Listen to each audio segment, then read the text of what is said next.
Bonjour à tous, bienvenue sur cette nouvelle vidéo. Aujourd'hui, on va parler RPE. Comme vous avez pu le constater après une intro digne des plus grands films hollywoodiens, nous allons parler RPE en présence de Guillaume. Salut Guillaume, comment tu vas? La forme? Très bien et toi? Parfaitement. Qu'est-ce que le RPE? C'est une mesure quantitative de la perception d'effort lors d'un exercice physique. C'est une échelle qui a été créée par un Suédois qui s'appelle Borg, donc on l'appelle aussi échelle de Borg. Ça va de 6 jusqu'à 20. Donc 6 c'est pour du repos, 20 c'est pour un effort qui est maximal. Pourquoi ces chiffres-là? Ils n'ont pas été choisis au hasard. Donc quand tu es au repos, souvent tu as un rythme cardiaque qui est de 60 battements par minute. Donc tu divises par 10, ça donne 6, c'est le score minimal. Et le score maximal, c'est plutôt quand tu as un effort maximal, tu as ton rythme cardiaque qui est maximal, donc plutôt autour de 200. Tu divises là aussi par 10 et ça donne 20. D'accord. Et pour une endurance, par exemple, une sortie d'endurance fondamentale, on se réfère à plusieurs du 7-8, c'est bien ça sur l'échelle du RPE? Alors un peu plus, parce que donc, sur l'échelle de Borg qui est de 6 à 20, souvent quand tu fais une endurance fondamentale, tu vas être à 140.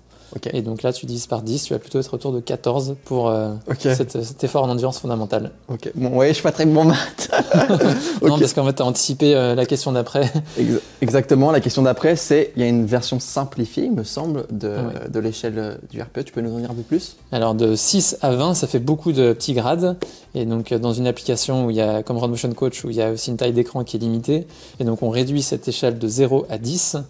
Et donc ici, quand tu fais une sortie en endurance fondamentale, tu vas plutôt être à 3-4. Et quand tu fais une séance de VMA, donc un effort maximal, tu vas être à 9 ou 10, tu vas être bien dans le rouge.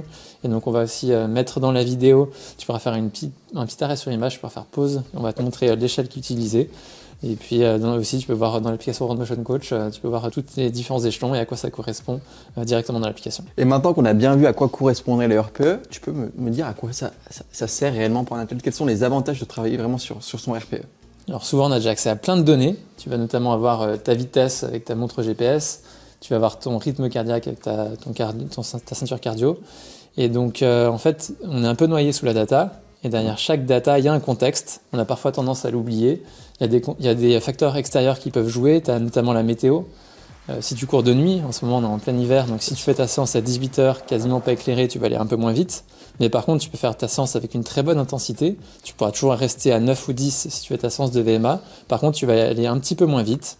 Et c'est aussi le cas notamment quand tu fais du trail, parce que la vitesse va dépendre aussi de la pente, de la technicité du parcours. Et donc au moins, si tu rentres dans ton application, tu dis en termes de sensation, tu étais sur 8 sur 10, tu étais dans le rouge. Pareil pour le vent aussi, il me semble, avec un vent dans le dos ou de face, on n'aura pas du tout les mêmes sensations de vitesse, on n'aura pas la même allure. Et il me semble, justement, sur l'application Road Motion Coach, on peut indiquer son RPE, mais aussi ses sensations au moyen d'emoji. Est-ce que tu peux nous en dire un peu plus comment ça fonctionne, la philosophie derrière tout ça? Ouais, donc au début, là, tu as ta première jauge. Donc ça, c'est le RPE. Et en fait, juste en dessous, tu as des petits smileys qui vont te demander tes sensations. Si tu as des sensations qui étaient très bonnes, moyennes, moins bonnes, voire pas bonnes du tout. Et en fait, c'est différent parce que tu peux très bien avoir une séance où tu vas être dans le rouge dans ton RPE. Donc, tu auras une séance de VMA qui aura été très intense, comme moi tout à l'heure pour les 10 fois 1 minute. Je me suis beaucoup donné. Par contre, j'avais des sensations qui étaient super bonnes. Donc là, je vais avoir un smiley qui est vert. Et donc en fait, il peut y avoir cette différence. D'accord. D'un côté, tu peux avoir quelque chose dans le rouge parce que tu t'es bien donné, tu as bien transpiré, et par contre tes sensations étaient bonnes. Donc la partie du bas avec les smileys, c'est pas du tout corrélé avec le niveau d'effort, mais c'est juste comment... Ça vient compléter en fait. Ouais, juste pour dire comment tu t'es senti.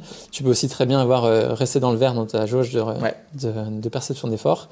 Tu aurais été très facile, tu étais capable de parler, tu as pu discuter avec des copains pendant ta sortie, mais par contre, tes sensations n'étaient pas bonnes, tu avais mal aux jambes, je sais pas, c'était dur de maintenir le rythme, et donc là, tu étais dans le rouge.